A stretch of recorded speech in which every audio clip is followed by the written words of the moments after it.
안녕하세요. 지금 메인넷이 다가오고 있습니다. 그리고 정말 많은 분들이 파이 네트워크에 이제 막 입문을 하셔서 하나둘씩 지금 공부를 해 나가고 있으시죠.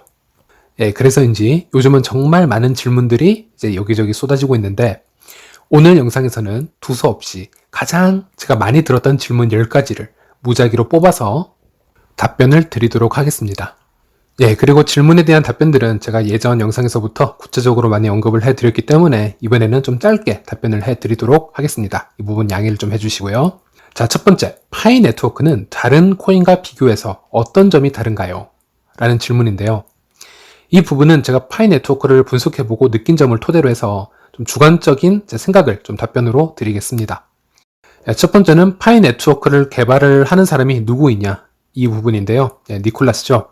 스탠포드 박사이자 블록체인 관련 전문인인데 파이 네트워크는 그런 전문인이 이제 분명한 철학과 백서를 가지고 시작을 한 장기 프로젝트라는 점, 이 부분에서 신뢰를 가지고 있고, 두 번째는 이제 다른 타 코인들처럼 ICO를 통해서 시작된 프로젝트가 아니라는 점, 미래의 증권으로 분류가 돼서 약점 잡힐 일이 없는 코인이라는 점, 예, 또 아시다시피 현재 SEC와 리플이 한창 소송 중이긴 한데요.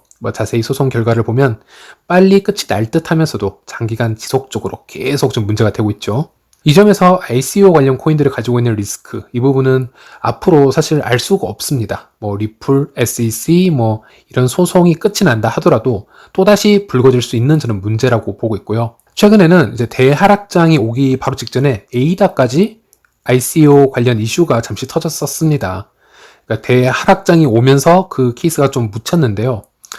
에이다는 일부러 이제 그 미국의 법망을 피하기 위해서 일본에서 ICO를 한 코인입니다. 그런데도 불구하고 이번 ICO 이슈에 좀 언급이 되면서 저는 이제 이런 뉴스를 보면서 이 부분이 앞으로 어떤 식으로 진행이 될지 저도 좀 감이 안 잡히는 부분이 있더라고요. 어쨌든 저는 ICO를 거치지 않은 코인들이 리스크 관리에서는 정말 유리하다고 보고 있습니다.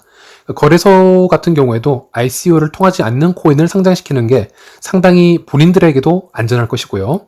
증권관리위원회 레이더만과 충돌할 위험도 상대적으로 적기 때문에 타 코인에 비해서 미래는 좀 상대적으로 안전한 코인으로 인정받을 수 있다. 저는 이렇게 생각을 하고 있습니다.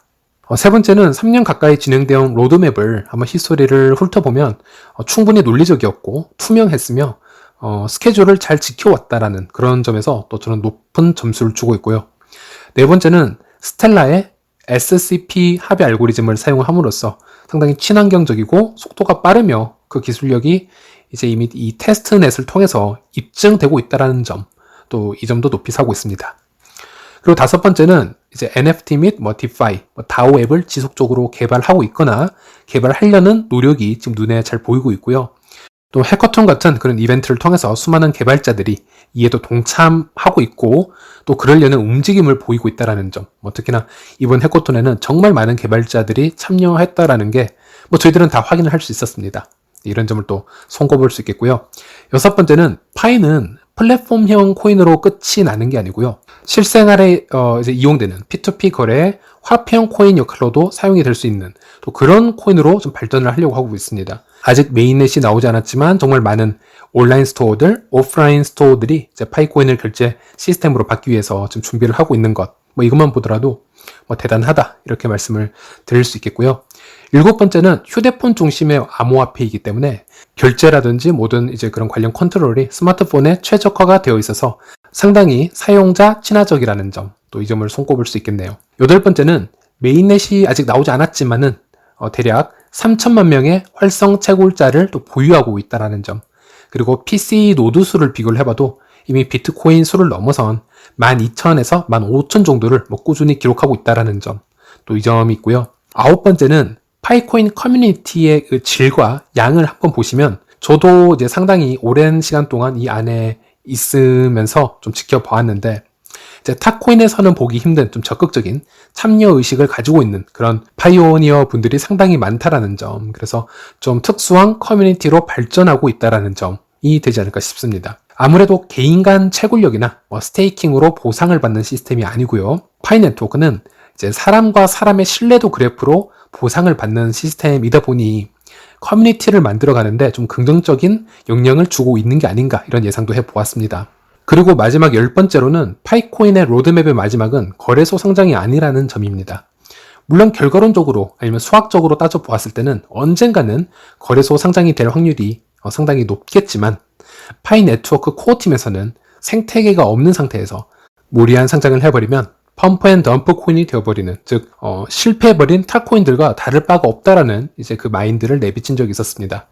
대신 세계에 널리 퍼져 있는 파이오니어들이 파이코인을 통해서 좀 직접적인 P2P 거래를 좀 시도해 주기를 원하고 있고, 그로 인해서 자연스럽게 파이코인의 가치가 형성이 되기를 원하고 있습니다. 물론 이것 말고도 상당히 많은 특징들이 있지만 일단 간단하게 이렇게만 한번 정리를 해보았습니다. 네, 두 번째 질문인데요. 그럼 파이 네트워크는 왜 스캠 소리를 들고 있나요?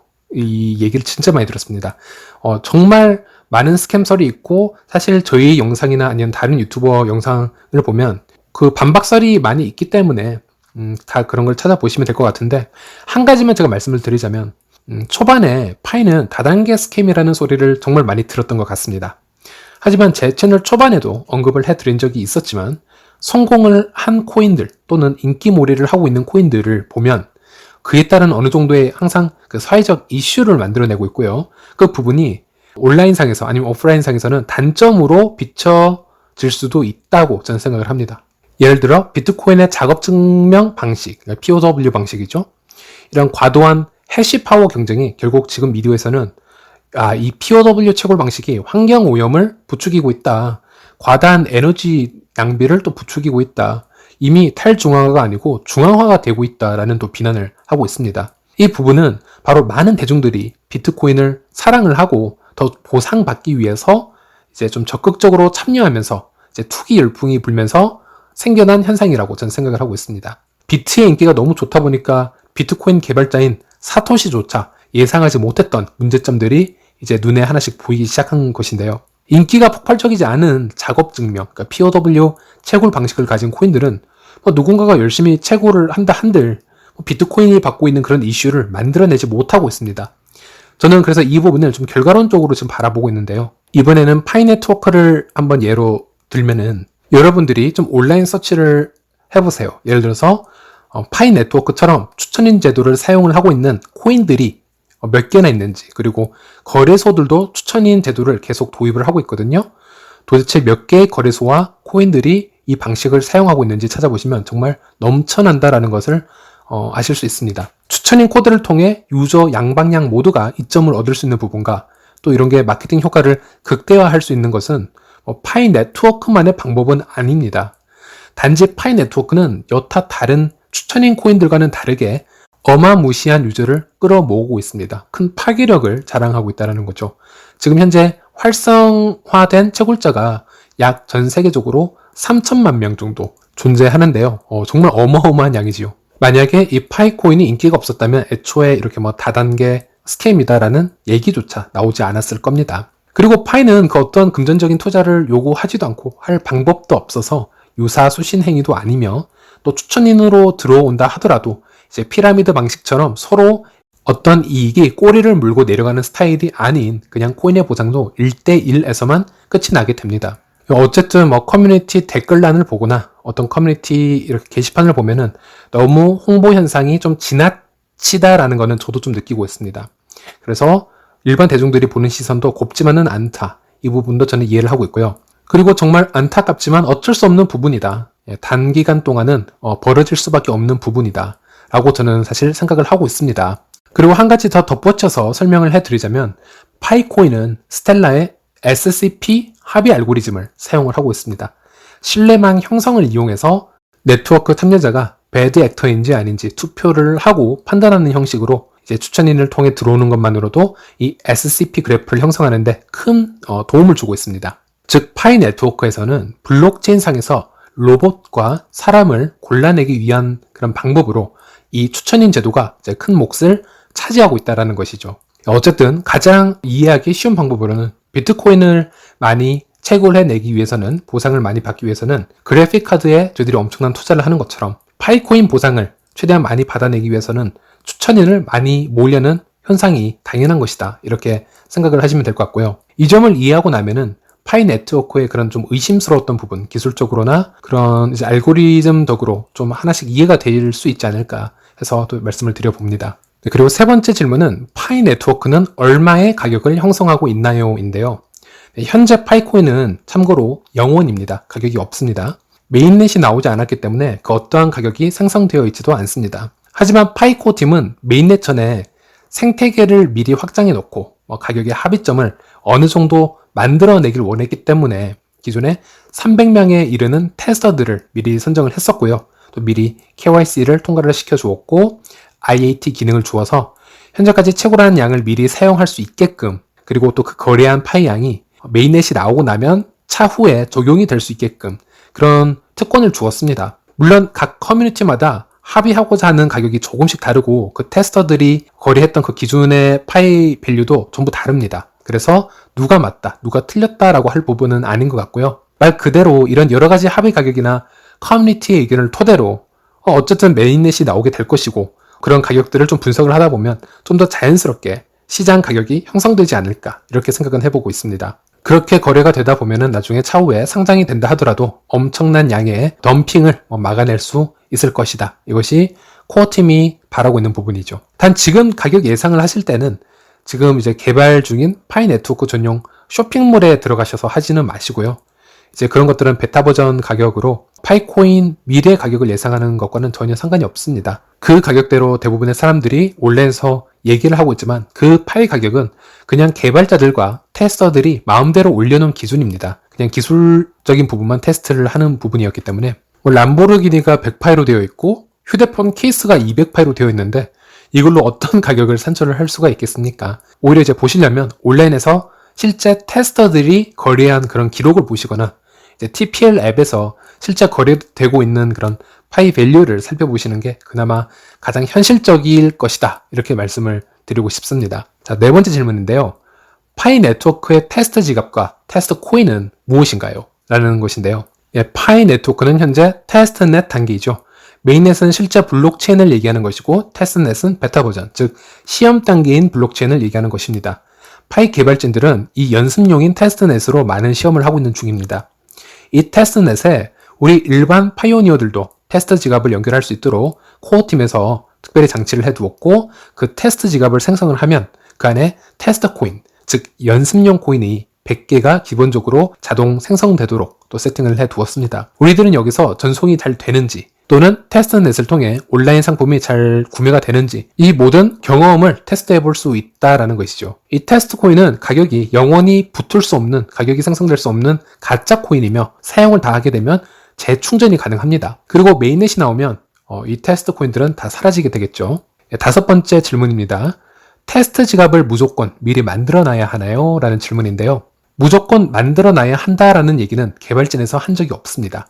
하지만 메인넷 이전에 미리 만들어 놓기를 강력하게 추천한다라는 말은 니콜라스가 직접 하였습니다. 지금 테스트 지갑 생성 과정에서 그 발생되는 개인 실수는 모두 복구가 되기 때문에 여러 가지로 실수도 해보고 공부도 해볼 수가 있고요. 또 대비를 할 수 있지만 메인넷 이후 일어나는 실수들, 예를 들어 비밀 구절을 생성해 놓고 저장을 못해서 분실하는 경우, 이런 경우는 영구적으로 지갑의 파이코인을 찾지 못하게 되는 이제 케이스가 생길 수 있습니다. 저희가 앞으로 사용할 파이 지갑은 Non-Custodial Wallet으로 메인넷 이후 파이 지갑을 생성한 유저만이 비밀 구절을 알게 되고 액세스할 수 있게끔 설계가 되어 있습니다. 코어팀은 여러분들이 생성한 실제 파이 지갑의 정보들을 방도가 없습니다. 즉 네이버나 페이스북처럼 관리자에게 연락을 해서 비밀번호 찾기 기능을 걸어두지 않았다라는 것이죠. 그러니 가급적이면, 아니 웬만하시면 미리 테스트 지갑을 메인넷 전에 만들어 보고 비밀 구절이 어떻게 생성이 되는 거고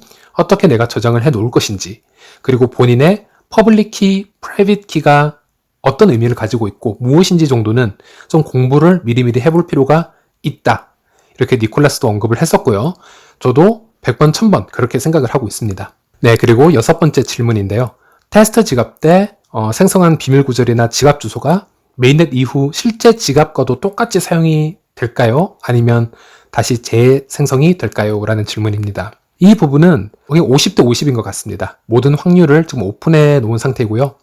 니콜라스가 직접 언급한 것에 따르면 아직 조율 중이라고 합니다. 자, 일곱 번째 질문이죠. 테스트 지갑의 비밀 구절을 잃어버렸습니다. 어떻게 하나요? 라는 질문인데요. 테스트 지갑에서는 분실 시 재생성이 가능합니다.